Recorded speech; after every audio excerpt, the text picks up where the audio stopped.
বউ, আজকে কামে যাও নাই? না, কামে চাইনি। খুব ভালো হইলো। এই সময় এসে যে তোমার পামু আমি চিন্তাই করি নাই। চলো চলো ঘরে চলো।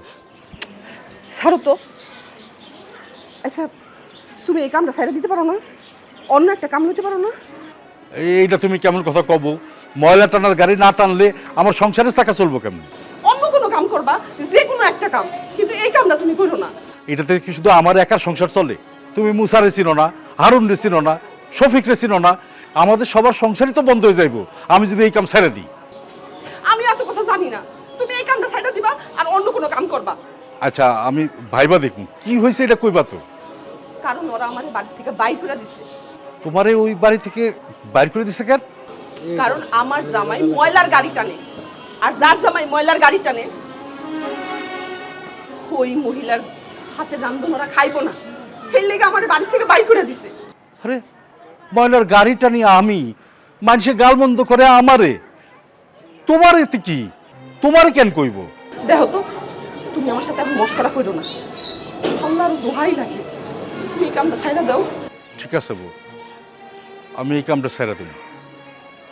যেই কামে আমার মান সম্মান নাই, আমার বউয়ের মান সম্মান নাই, সেই কাম আমি কেন করব? আমি তো কামটাই করি আমার পরিবারের জন্য।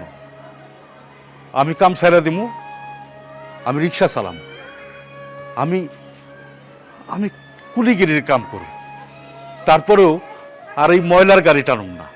আর তুমিও বাসা বাড়িতে কাম ছেড়া দাও, আর কোনো বাসা বাড়িতে যাও না। আল্লাহ আমাকে যে রিজিক দিছে ওইটা দিয়েই আমরা খামো। কিন্তু আমরা 7 দিন ময়লা পরিষ্কার না করলে এই মানুষগুলো এই ময়লাগুলো সহ থাকুক, দেখি ওরা কেমনে থাকে। আর বাসা বাড়িতে তুমি কাম ছেড়া দিবা, যেই বাসায় কাম ছেড়ে দিবা এগোরে কই আসবা যে আপনাকেও ময়লা আপনাকেও রান্না বান্না সব আপনারা করে করেন। আমরা তো ছোট যা, আমরা আর আপনাকে লগে নাই। আসো বউ, আসো, আমি এই কামার করুম না, চলো। সত্যি কইতাছো তো? সত্যি সত্যি তুমি এই কামটা ছাইড়া দিবা? ঠিক আছে বউ, আমি এই কামটা ছেড়ে দিন।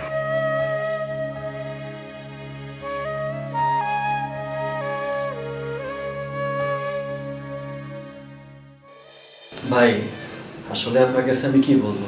আপনি আজকে যে উপকারটা করেছেন, আসলে আমি কি বলবো, আপনার উপকারের ঋণ আমি কখনো শোধ করতে পারবো না। আপনি যদি আজকে সময় মতো আমার বাচ্চাকে রক্ত না দিতেন, হয়তো আমার বাচ্চা একটা বড় দুর্ঘটনা হয়ে যেত। না না ভাই, এইভাবে বললেন না। আপনি ভাবতেছেন আমি আপনার ছেলেরা রক্ত দিচ্ছি, আর আমি ভাবতেছি আমি আমার ছেলেদের রক্ত দিচ্ছি। তো আপনি যে উপকার করেছেন, আমি কি বলবো, আল্লাহর কাছে আপনার জন্য দোয়া চাচ্ছি। হ্যাঁ ভাইয়া, আপনাকে যে কি বলে ধন্যবাদ দেব আমি জানি, যদিও আমার সেই মুখটা নেই আপনাকে কিছু বলার। তাও প্লিজ মাফ করে দিবেন, আমি না আসলে বুঝতেই পারিনি। ক্ষমতার দম্ভে আর আমার এই বাচ্চাটার প্রতি মায়ায় আমি এতটাই অন্ধ হয়ে গেছিলাম যে আমি আপনাকে মানুষ বলেই গণ্য করিনি। আর আজকে দেখেন, আপনার জন্যই আমার এই ছোট্ট বাচ্চাটা এভাবে সুস্থ হয়ে উঠলো। প্লিজ আমাকে মাফ করে দিবেন। আর আমি যা বলেছি আপনাকে, আপনার সাথে যা ব্যবহার করেছি সব ভুলে যাবেন। না না, আপনি যেটা ভাবতেছেন ও তেমন মানুষ না। ও ময়লা আল্লাহ হইতে পারে, কিন্তু ওর মনটা অনেক বড়, অনেক বড়। আসলে আমার একটা বাচ্চা 1 বছর বয়সে মারা যায়, তারপর থেকে আমাকে কোনো বাচ্চা হইতাছিল না। ওই কষ্টে ও যখনই কোনো বাচ্চা দেখতো তখনই তখনই আমার বাচ্চা ভাইবা না ও সব বাচ্চারা আদর করতো।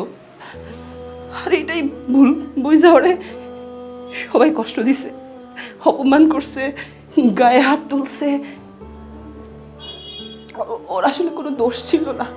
ভুল তো মানুষেরই হয়। আমার বউ যা করেছে, আপনি ছোট বোন হিসেবে তাকে ক্ষমা করে দিন। না ভাই, আমি আর মনে কিছু রাখি নাই। আর ম্যাডাম, আপনি কিন্তু আমার আর ময়লাওয়ালা কইতে পারবেন না। আমি এখন ময়লাওয়ালার কাম ছেড়ে দিছি, আমি রিক্সা চালাই, আমি এখন রিক্সাওয়ালা। আরে না না ভাই, আপনাকে আমার জন্য আপনার পরিচয় বদল করতে হবে না। আপনি যেমন ছিলেন তেমনই থাকেন, আমার তাতে কোনো সমস্যা নেই। আর আপনি যে কাজটা করছিলেন মন দিয়ে করুন। এই কটা দিনে আমি অন্তত এইটুকুন হলেও বুঝতে পেরেছি যে এই সমাজে আপনাদের মতো মানুষদের কত দরকার, আমাদের কত বড় সমস্যায় পড়তে হয় আপনাদেরকে ছাড়া। তাই আপনার এই প্রফেশনে আমার কোনো কোনো খারাপ লাগা নেই। আর আপনি প্লিজ আমাকে মাফ করে দিন, আর ছোট করবেন না আমায়। কাল থেকে আপনি যতক্ষণ মনে চায় আমার বাচ্চাকে আপনি নিজের সন্তান হিসেবে আদর করবেন, কারণ আপনি যে উপকার করেছেন এই বাচ্চা এখন আপনারও। এই তুমি কি বলো? আর হ্যাঁ, এখন থেকে আমার ছেলে আপনারও ছেলে। এখন থেকে রোজ রোজ আমার এই বাচ্চাকে আপনার আদর করতে কোনো বারণ নেই, রোজ আদর করতে চলে আসবেন। আপনি ওর নিজের পুরোই ভাববেন, সমস্যা নেই, কারণ আজকে আমার বাচ্চা যে সুস্থ হয়েছে শুধু আপনার জন্য। যাও, আচ্ছা আব্বা, আচ্ছা। আমি ওর ধর্ম। হ্যাঁ অবশ্যই তুলে নেন। আসো বাবা, আসো। আমার সোলে মাম, আমার বাবাটা